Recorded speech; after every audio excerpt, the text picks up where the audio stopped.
The summer of 2025 is starting to feel like deja vu. Only this time, the villain has a new name, XFG, and it's quietly rewriting the COVID playbook state by state. But here's where it gets controversial. Even though the headlines insist we're post-pandemic, a fresh surge is carving a bright red streak across the western and southern U.S. And the numbers aren't as tiny as some officials want you to believe. Let's unpack what's really happening. Why certain states are getting hammered harder. And yes, ask the uncomfortable question. Are we still testing enough to know the true scope? 1. The big national snapshot, week ending August 2nd, 2025. 25,731 Americans were tested for COVID. Of those, 8.5% came back positive, up 2 percentage points from the previous week. That may sound small, but remember, positivity rate is like a smoke alarm. When it climbs, it usually means a larger fire is burning undetected. Outcomes remain mercifully low for now. Only 0.3% of confirmed cases ended in death, and 0.9% sent someone to the emergency room. Both figures dipped by 0.1% compared with the week before. A tiny silver lining that experts attribute to prior immunity and better outpatient treatments. 2. The regional hotspots. See if your state made the list. If you draw a line down the Rockies and across the Sunbelt, you'll shade in the current danger zone. States logging the highest positivity rates include Pacific Northwest, Washington, Oregon, Idaho, California, Nevada, Southwest Desert, Arizona, New Mexico, South Central Corridor, Texas, Oklahoma, Arkansas, Louisiana.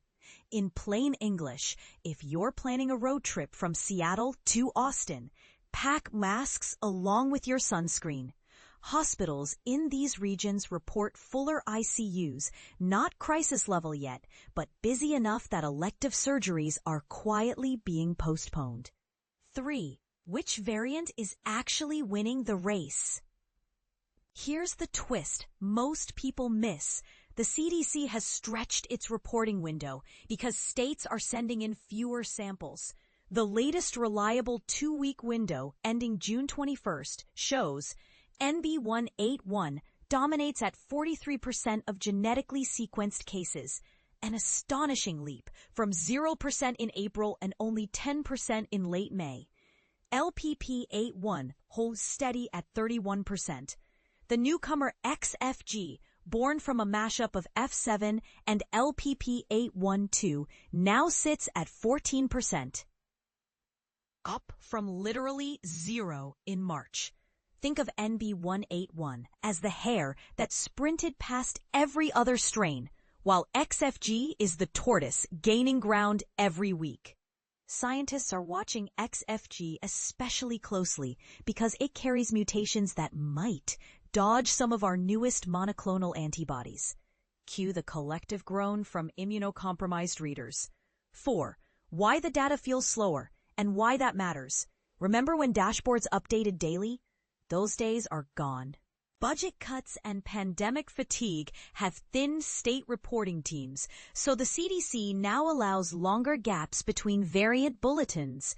Translation: the picture you see today is already a week or two old, which means today's real numbers could be higher, or, optimistically, plateauing without us knowing yet. 5. The elephant in the room: vaccine funding. Congress trimmed another $1.2 billion from next-generation vaccine research this spring. Critics argue that's like defunding fire departments during wildfire season. Proponents counter that private industry can pick up the slack. Which side are you on? 6. What should you actually do right now? If you live in a hotspot state, consider masking in crowded indoor spaces again. Yes, even if you're over masks. Keep a few rapid tests in the cupboard. They still detect NB1.81 and XFG reasonably well. Check your local hospital's COVID dashboard before scheduling elective procedures. If you're eligible for the fall booster expected in October, mark your calendar. Early lab data suggest it will include an XFG component. Controversy Corner. Some epidemiologists argue we should treat COVID like seasonal flu, monitor it, vaccinate yearly, and move on. Others insist that framing ignores long COVID risks and the unequal toll on high-risk communities. Where do you stand? Drop your take in the comments. Civil debate only, please. Final teaser. Could the next variant already be incubating undetected in a region with almost zero testing? And if so, how long until it shows up on our radar? Sound off below. Your guess might be more accurate than the official forecast.